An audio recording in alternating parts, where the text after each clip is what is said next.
नाज़रीन, रात के सन्नाटे में खलीज की फिजा खामोश थी, मगर अचानक रेडार स्क्रीनों पर चमकती लकीरें नमूदार हुईं। चंद लम्हों बाद एक जोरदार धमाका हुआ और मशरिक़ वस्ता की दिफाई निज़ाम की आंख कहलाने वाले $1 अरब से जायद मालियत के अमरीकी रेडार धुएं में लिपट गए। मैं इरफान रैना और आप देख रहे हैं न्यूज़ 18 का डिजिटल प्लेटफॉर्म। नाज़रीन, मशरिक़ वस्ता में ईरान और अमरीका के दरमियान जारी कशीदगी अब एक नए और ज़्यादा खतरनाक मरहले में दाखिल हुई है। ताज़ा इत्तलात के मुताबिक ईरान के हमले में कतर के शुमाली इलाके अल खौर के करीब नस्र अमरीकी खिलाई फोर्स का इंतहाई जदीद बैलिस्टिक मिसाइल वार्निंग जो रेडार है AN/FPS 132 ब्लॉक 5 उसको शदीद नुकसान पहुंचा है। उसको इस निज़ाम को जो है वो ये करीबन 1.1 अरब मालियत का एक 1.1 अरब डॉलर मालियत का ये बताया जाता है और इसका जो खित्ते में अमरीकी दिफाई ढांचे की रीढ़ की हड्डी भी समझा जाता है इस रेडार सिस्टम को, लेकिन पलक झपकते ही ये धुआं हो गया। अब जो प्लैनेट लैब्स जो है वो जो सैटेलाइट कंपनी है उसकी तरफ से एक तस्वीर जारी की गई है। इस वाक़े को मज़ीद सनसनीखेज़ बना दिया है क्योंकि उन्होंने ये तस्वीर जो जारी की है, ये जिस तरह से रडार सिस्टम जो है उसको उड़ा दिया गया है, ये एक बहुत सनसनीखेज़ तस्वीर है क्योंकि अगर इस तरह के रडार जो हैं वो अमेरिका के बंद हो जाते हैं, इजराइल के बंद हो जाते हैं और ये हिफाजती निज़ाम जो है ये ख़त्म हो जाता है, तो अरब हो या फिर अमेरिका हो, कितना भी ताकतवर मुल्क हो, उसे उड़ाने में चंद ही दिनों का वक्त लगेगा क्योंकि जब आपके पास दिफाई निज़ाम ही नहीं है तो आपके मिसाइल जो है वो डायरेक्ट हिट करेंगे। और ईरान ने करके दिखाया है कि अब हम आपके हर उस हदफ को निशाना बनाएंगे जो सबसे कीमती होगा और जिससे आपके ऊपर बहुत बड़ा असर डेंट पड़ेगा। और वो डेंट जो है वो डाल दिया है इस वक्त ईरान ने अमेरिका पर, क्योंकि जो इन्होंने जिस रेडार को तबाह किया है वो इनकी आँख कहलाया जाता था, यानी कि वो इतना जदीद है और ऐसी टेक्नोलॉजीज़ हैं उसके अंदर के जो अगर हल्का सा छोटा सा भी कोई ड्रोन नज़र आता है हवा में तो उसे एकदम डिटेक्ट कर लेता है, लेकिन उसे भी अब ईरान ने उड़ा कर रख दी है। अब इन तस्वीर में जो अगर तनसीब के हम बात करें कि जो ये तनसीब की तस्वीर में जितनी भी वो तनसीब के इर्द गिर्द की ज़मीन है वो स्याह पड़ी हुई थी, वो दिखाई दे रही थी और मलबे के वाज़ा निशान भी नज़र आते हैं और आग बुझाने वाली गाड़ियों की सरगर्मियों के आसार भी दिखाई देते हैं। माहिरीन का कहना है कि ये तस्वीर इस बात की तरफ इशारा करती है कि हमला सिर्फ अलामती नहीं था, बल्कि रीढ़ की जो ये जिस तरह से ये हमला किया गया वो रेडार की जो बुनियादी ढांचे को नुकसान पहुंचाने के साथ साथ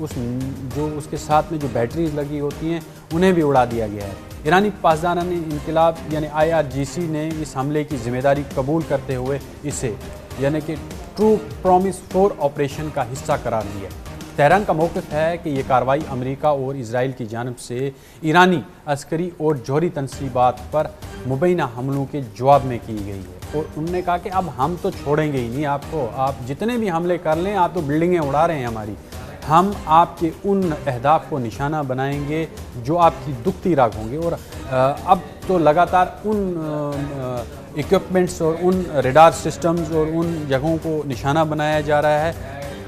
जो इनके इस वक्त जंग में काम आ रही है और ये पैरालाइज होता दिखता है सिस्टम, चाहे वो इजराइल का है या अमेरिका का है, वो पैरालाइज कर दिया है ईरान ने। और बाज़ ओपन सोर्सेज दिफाई तजियाकारों के उनका ख्याल है कि यह हमला किसी पेचीदा बैलिस्टिक मिसाइल के बजाय कम लागत वाले वन वे ये एंटिक ड्रोन जो है उसके ज़रिए किया गया है। हो सकता है ये मुमकिन तौर पर शायद सीरीज़ की किसी मॉडल ने मिसाइलों और ड्रोन्स की जो भरमार के दौरान दिफाई हसार में एक दरार पैदा की हो और सीधा रेडार के हसास हिस्से को निशाना बनाया हो। ये उनका अब माहिरीन का कहना है कि नहीं जी, ये उनके पास जो पुराने रखे हुए हैं ये तो उन्होंने हिट कर दिया, इतने जदीद टेक्नोलॉजी वाले जो रेडार सिस्टम लगाए हैं अमेरिका ने। लेकिन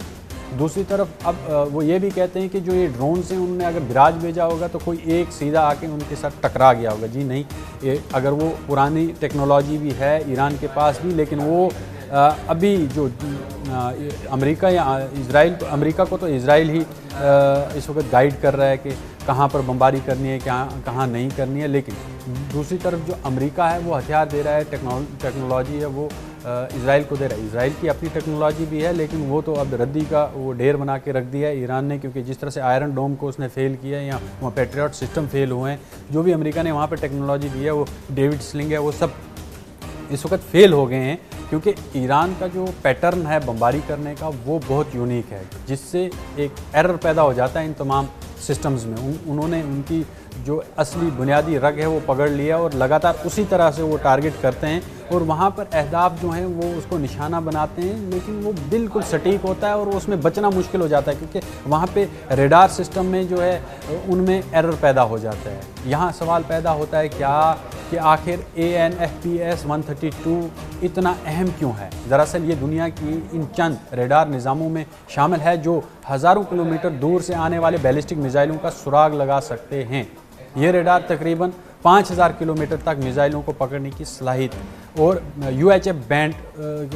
पर पकड़ने की ये सलाहियत रखता है, यानी कि ये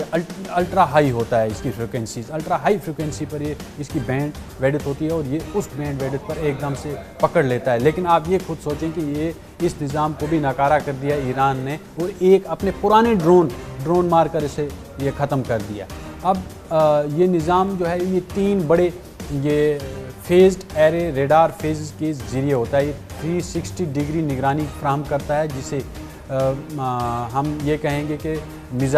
जब भी मिसाइल लॉन्च होता है, ये रेडार चंद ही लम्हों में इसकी रफ्तार समेत इसके मुमकिन अहदाफ का अंदाज़ा लगा लेता है कि ये कहाँ से लॉन्च हुआ है, इसकी फ्रिक्वेंसी की है क्या है और इसकी लेंथ क्या है। ये पूरा अपना जायज़ा लगा के इंफॉर्मेशन पास कर देता है उन बैटरीज़ को, जो बाद में मिसाइल हिट करती हैं। जब फ़िज़ा में कोई भी मिसाइल आ रहा होता है उसका पूरा डेटा ये दे देते हैं, क्योंकि ये रेडार का काम ही होता है, वो अंदाज़ा लगाता है, पूरी एक डेटा कलेक्ट करता है और फिर वो अपने जो मिसाइल सिस्टम बैटरीज होती हैं उन तक ये पहुंचा दिया जाता है डेटा, और फिर वो उसी फ्रिक्वेंसी पर जाकर उसे उसी लेंथ पर जाकर उसे हिट करते हैं। लेकिन अब ये सोचिए कि आप ईरान ने इस सिस्टम को भी नाकारा बना दिया है, इस सिस्टम को भी हिट किया है। अब ईरान उन अहदाफ को निशाना बना रहा है जो पैरालाइज़ कर सकते हैं दोनों, चाहे इसराइल की ये जो जिसे ये आयरन डोम कहते हैं या एक सीसा पिलाई दीवार कहते हैं, फ़िज़ा के अंदर हमने एक जाल बिछाया हुआ है ताकि हमें हमारे इस मुल्क के ऊपर या हमारे जो जितने भी तनसीबात हैं उन पर कोई एक निशाना ना लगा सके। लेकिन ईरान ने इन सब जो जितने भी इनके जो दावे थे उनको खाक में मिला कर रख दिया और अब ये लगातार जो हैं इनको हिट कर रहे हैं और फौरी तौर पर जो दिफाई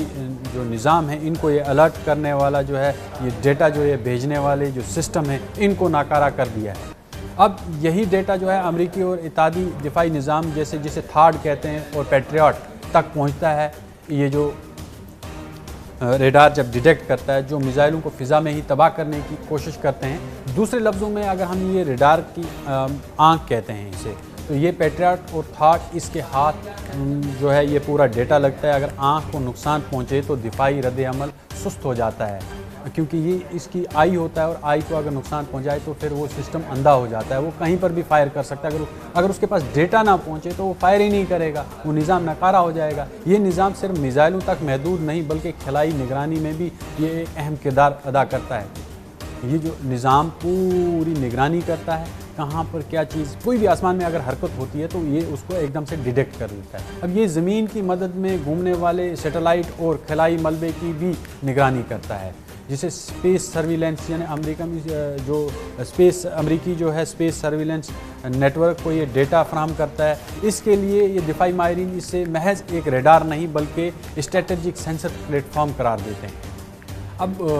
अब खुद सोचिए कि कितना बड़ा नुकसान किया है ईरान ने अब इसराइल और अमेरिका का। अगर इस सिस्टम की हम बात करें तो इस सिस्टम की कारकर्दगी वाकई मुतासर हुई है, तो इसके असरात सिर्फ कतर तक महदूद नहीं रहेंगे। अमेरिकी सेंट्रल कमांड की मिसाइल निगरानी की गहराई भी कम हो जाएगी, इससे रद्द-ए-अमल का वक्त घट सकता है और आइंदा किसी मुमकिन मिसाइल हमले को रोकना ज़्यादा मुश्किल हो सकता है। ईरान के पास में हाइपरसोनिक मिसाइल, अब ये सिस्टम जब नाकारा हो जाएंगे तो अहदाफ बनाना उनके लिए बिल्कुल आसान हो जाएगा, क्योंकि सिस्टम फेल हो गया और वो तो आवाज़ की 16 गुना तेज़ आपकी आवाज़ से वो चलते हैं। आपकी आवाज़ जब तक निकलती है तब तक वो हिट हो जाता है, तो वो साउंड जब तक प्रोड्यूस होगा तब तक हिट हो चुका होगा। तो निज़ाम नकारा होने की वजह से अब पैरालाइज हो गया है पूरा इजराइल का सिस्टम। और ये पैटर्न जो ईरान का बहुत अच्छे से काम कर रहा है। और अब जो जिस तरह की तबाही ईरान मचाएगा इन ममालिक के अंदर, चाहे वो इजराइल की बात करें या अमेरिका के जो प्लेटफॉर्म्स हैं या जितने भी इनकी जो तनसीबात हैं, उन्हें निशाना बनाना बहुत आसान हो रहा है। जिस तरह से बहरीन में बमबारी करके तबाह कर दिया ना, और जिस तरह से दोहा में जो 5th फ्लीट का जो इनका एयर बेस था उसको उड़ाया ईरान ने, इसी तरह से अब वो उन पॉइंट्स को उड़ा रहा है जो पूरे खित्ते के अंदर अमेरिका का जो दबदबा था, जिस तरह से इन्होंने बेसिस बना रखी थी और पूरा कब्ज़े में रखा था, और जिसकी आइमा पर इजराइल लगातार हर जगह पर अपनी दादागिरी जमाए हुए था और जहां मर्जी है वो अटैक कर देता, चाहे वो किसी भी लबनान पर अटैक कर देता था। अब ईरान पर उसने दूसरी बार जंग मुसल्लत कर दी। तो अब उन्हें ये सब समझ में आ जाएगा कि आपने किस मुल्क के साथ, जिस तरह की अफ़गानिस्तान के साथ उन्होंने जब जंग की थी तो अफ़गानियों के पास कुछ भी नहीं था। उन बेचारों के पास में सिर्फ एक AK-47 थी, जिसने जिन लोगों ने उन्हें 20 साल तक अफ़गानिस्तान में रखा और बाद में भागते हुए अमेरिका को वहाँ से रास्ता नहीं मिला, और वहाँ से जब अमेरिका निकला है तो अपने सारे हथियार, अपनी सारी जदीद टेक्नोलॉजी छोड़कर भागा वहाँ से। तो उनके पास तो कुछ भी नहीं था। ईरान तो एक ताकत है जिसके पास में बहुत मौलिक हथियार मौजूद हैं। अब यही वजह है कि बाद माहिरीन इस हमले को एक नई हिकमत अमली करार दे रहे हैं, जिसमें दुश्मन के मिसाइलों को निशाना बनाने के बजाय उसके जो सेंसर नेटवर्क है उसको तबाह किया जाता है, ताकि दिफाई निज़ाम अंधा हो जाए और फिर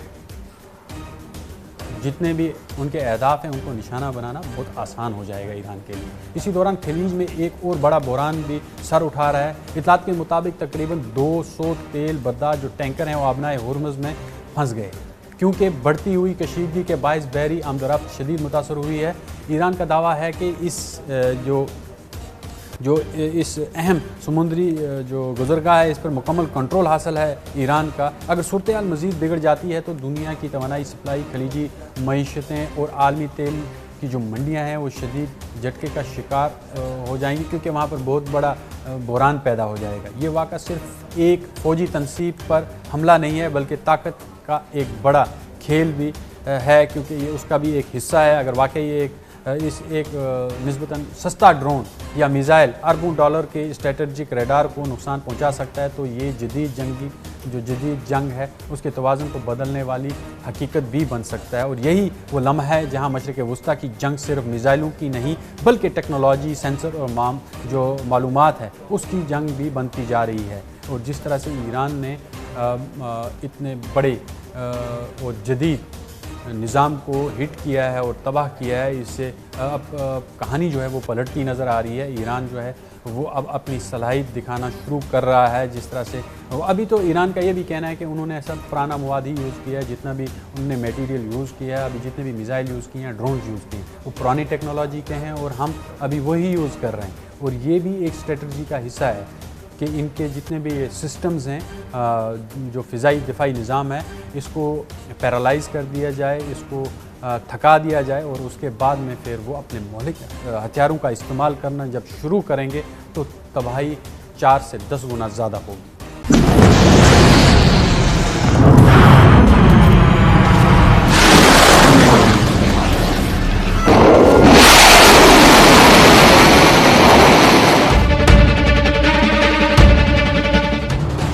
ये है न्यूज़ 18 नेटवर्क और आप देख रहे हैं न्यूज़ 18 उर्दू। हमारी पहुंच, आपकी ताकत।